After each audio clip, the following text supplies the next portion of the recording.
Important होता है volatility, कि अगर मार्केट में वोलेटिलिटी है तो आप इजीली ट्रेड कर पाएंगे, आपको इजीली एंट्री और एग्जिट मिल पाएंगे। लेकिन वोलेटिलिटी कितनी होनी चाहिए ये भी मैटर करता है, और वोलेटिलिटी को कैसे प्रेडिक्ट करें कि मार्केट वोलेटाइल है या नहीं है, तो उसको हम इस पार्ट में देखेंगे इंडिया विक्स के जरिए। इंडिया विक्स जो कि वोलेटिलिटी को मेजर करता है, तो हम इस पार्ट में समझेंगे कि विक्स एक्जेक्टली वर्क कैसे करता है और विक्स के बेसिस पे हम मार्केट को कैसे प्रेडिक्ट कर सकते हैं और विक्स के बिहेवियर पे मार्केट कैसे बिहेव करता है। तो सबसे पहले हमें समझना होगा वोलेटिलिटी को, कि वोलेटिलिटी क्या होता है। दूसरी बात ये कि विक्स जो है इसे हम फियर इंडेक्स भी कहते हैं, मतलब मार्केट में अभी डर का माहौल कितना है ये हमें बताने की कोशिश करता है। अगर सपोज हम एक एग्जांपल लेते हैं कि मॉर्निंग में ही आपको कोई न्यूज आती है कि आपके शहर में जो है वो कर्फ्यू लग गया है, तो आप यहाँ पर पैनिक सिचुएशन में आ जाएंगे। पैनिक सिचुएशन में आएंगे लेकिन आपको ये नहीं पता कि अब ये चीज हटेगी कब या ये कब खत्म होगा ये सब, तो आप थोड़े पैनिक होते चले जाएंगे। उसी तरह से जब विक्स हाई पर जाता है, मार्केट में डर का माहौल ज्यादा होता है, लोग पैनिक सिचुएशन में होते हैं कि क्या करें क्या ना करें ये समझ में नहीं आता। अब वोलेटिलिटी को समझेंगे कि वोलेटिलिटी एक्जेक्टली है क्या, उसके फिर हम विक्स को समझेंगे कि विक्स कैसे वर्क करता है। अगर हम वोलेटिलिटी का एग्जांपल मार्केट में देखने के लिए जाए तो मार्केट में सपोज हम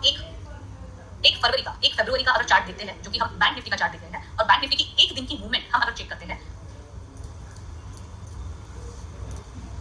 बैंक निफ्टी की एक दिन की मूवमेंट 1 फरवरी की अगर हम चेक करते हैं तो बैंक निफ्टी जो है वो ओपन हुआ था 41,000 के आसपास, और 41,000 से उसी दिन इसने हाई लगाया था 42,000 का, मतलब 1000 पॉइंट का हाई, और उसके बाद ही उसी ही दिन वहां से बैंक निफ्टी नीचे आना शुरू हुआ और उसने जो लो लगाया है वो लगाया है 39,500 का, मतलब 41,000 से 42,000 और 42,000 से 39,500, मतलब यहाँ पे 1,000 2,000 की वैल्यू चल रही है। और फिर यहाँ पर लो लगाने के बाद वापस बैंक निफ्टी ने जो नेक्स्ट जो हाई लगाया या फिर जितना ऊपर आया वो आया 40,600, मतलब 39,500 से 40,600, तो इसे हम कहेंगे वोलेटिलिटी। अगर मार्केट एक ही डायरेक्शन में धीरे धीरे ऊपर जा रहा है तो हम ये कह सकते हैं कि मार्केट मूव कर रहा है, हम ये नहीं कह सकते कि मार्केट वोलेटाइल है। वोलेटाइल हम इसे कहेंगे कि ऊपर नीचे एक नॉर्मल ट्रेडर को ये समझ में ही नहीं आएगा कि एक्जेक्टली करना क्या है, कौन से डायरेक्शन में ट्रेड लें।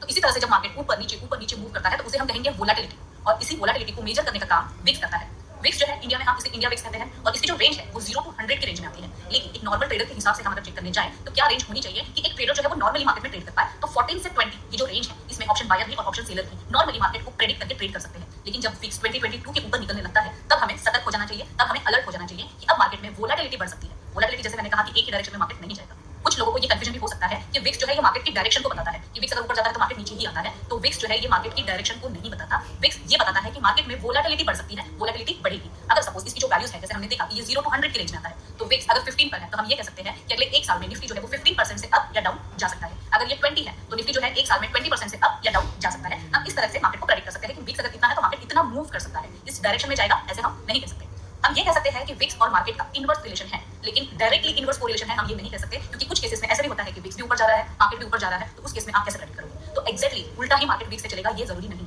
तो मार्केट में जो वोलेटिलिटी है विक्स हमें वो दिखाता है, विक्स हमें डायरेक्शन नहीं दिखाता। अब वोलेटिलिटी तो हमने देख ली कि ये जो वोलेटिलिटी है कि कोई भी नॉर्मल ट्रेडर जो है वो हैंडल नहीं कर पाएगा। तो जैसे हमने कहा कि 14 से 20 के बीच में अगर विक्स है तो एक नॉर्मल ट्रेडर ट्रेड कर सकता है। अब जैसे हमने देखा कि विक्स 0 to 100 होता है और नॉर्मल ट्रेडिंग रेंज जो है वो 14 से 20 की है, तो अगर 14 के नीचे है विक्स, 14 के नीचे है 10 तक, तो इस केस में क्या हो सकता है, तो इस केस में मार्केट में वोलेटिलिटी जो है वो बहुत कम रहेगी, मार्केट जो है बहुत ही छोटी रेंज में धीरे धीरे मूव करेगा। तो यहाँ पर जो है ऑप्शन के प्रीमियम्स भी घटेंगे, क्योंकि अगर विक्स लो पर है तो हम ये मान के चलते हैं कि मार्केट में सब नॉर्मल चल रहा है और मार्केट जो है वो धीरे धीरे मूव करता है एक ही रेंज में, और यहाँ पर ऑप्शन के प्रीमियम भी काफी कम होते हैं। अब यहाँ पर ऑप्शन बायर जो है वो इसका बेनिफिट ले सकते हैं, क्योंकि यहाँ पर ऑप्शन बायर को काफी लो प्रीमियम्स में ऑप्शंस मिल जाते हैं। लेकिन ये भी ध्यान रखना जरूरी है कि लो प्रीमियम के साथ साथ वोलेटिलिटी भी लो रहेगी। अब हम ये प्रेडिक्ट करके चलते हैं, जब हम ऑप्शन बाय करते हैं तो हम ये प्रेडिक्ट करके चलते हैं कि अभी विक्स लो पर है, इसीलिए लो प्रीमियम पर हम ऑप्शन बाय कर रहे हैं, और जब विक्स बढ़ेगा वोलेटिलिटी बढ़ेगी तो हमें अच्छा खासा प्रॉफिट होगा। लेकिन अगर हम ऑप्शन सेलर की बात करते हैं तो यहाँ पर ऑप्शन सेलर को बहुत ज्यादा अलर्ट रहना है। यहाँ पर अगर हो सके तो ऑप्शन सेलिंग अवॉइड ही करनी है, यहाँ पर ऑप्शन सेलिंग करनी ही नहीं है। फिर भी अगर करना ही चाहते हैं तो आपका रेशो जो है जहाँ पर आप 10 लॉट से ट्रेड करते हैं वहां पर आप 1 या 2 लॉट पर आ जाइए, उससे ज्यादा ऑप्शन सेलिंग मत कीजिए। मैं कहूंगी कि यहाँ पे ऑप्शन सेलिंग अवॉइड करनी ही चाहिए। अब यहाँ पर ऑप्शन बायर का बेनिफिट भी हमने देख लिया कि किस तरह से एक ऑप्शन बायर लो विक्स पर जो है बेनिफिट ले सकता है। अगर विक्स हाई है, सपोज विक्स 22 के ऊपर जा रहा है, मतलब मार्केट काफी वोलेटाइल है, तो यहाँ पर ऑप्शन सेलर को प्रीमियम हाई मिल जाते हैं। हाई प्रीमियम्स लेकर ऑप्शन सेलर जो है वो लो प्रीमियम पर सेल करेगा, वो इस एक्सपेक्टेशन के साथ कि अभी विक्स जो है वो हाई पर है, ऑप्शंस के प्रीमियम्स हाई पर है, और जब विक्स जो है कूल डाउन होगा, वोलेटिलिटी जो है वो कम होगी, तो इस केस में मुझे प्रॉफिट होगा, ऑप्शंस के प्रीमियम्स घटेंगे और मुझे प्रॉफिट होगा। लेकिन हमें ये भी ध्यान रखने की जरूरत है कि जब विक्स हाई पर होता है तो ऑप्शंस के रेट हाई होते हैं, मतलब ऑप्शंस जो है वो महंगे होते हैं। मार्केट में जब अनसर्टेनिटी होती है, जैसे हमने देखा कि अगर आपके शहर में कर्फ्यू लग जाता है तो आप ग्रोसरी आइटम्स जो है वो महंगे दाम पर भी खरीदने के लिए रेडी हो जाते हैं, और जब नॉर्मल मार्केट कंडीशन आ जाती है तो रेट जो है वो नॉर्मलाइज हो जाते हैं। उसी तरह से जब मार्केट में कोई इवेंट आने वाला होता है, जैसे बजट है, इलेक्शंस है, या कोई न्यूज आने वाली है, आरबीआई पॉलिसी है, तो उसकी आने के पहले मार्केट में अनसर्टेनिटी बढ़ जाती है कि ये नहीं पता कर पाते कि एक्जेक्टली उस न्यूज से मार्केट पर क्या असर पड़ेगा, मार्केट ऊपर की डायरेक्शन में जाएगा या मार्केट नीचे की डायरेक्शन में जाएगा। तो यहाँ पर जो है बायर और सेलर दोनों ही अनसर्टेन वे में मार्केट में फियर का माहौल होता है कि वो हाई प्राइस पर बाय सेल करने लगते हैं और मार्केट जो है वो मूव करने लगता है और वोलेटिलिटी जो है वो बढ़ जाती है। तो हाई वोलेटिलिटी में जैसे हमने देखा कि ऑप्शन सेलर को बेनिफिट होता है, लेकिन इसके साथ ही हाई विक्स पर हाई वोलेटिलिटी में उनकी रिस्क भी बहुत ज्यादा होती है। आप स्क्रीन पर देख सकते हैं कि मैं विक्स का इंडिया विक्स का चार्ट आपको दिखा रही हूँ और साथ ही निफ्टी का भी चार्ट आपको दिखा रही हूँ। ये चार्ट हम देख रहे हैं 2020 का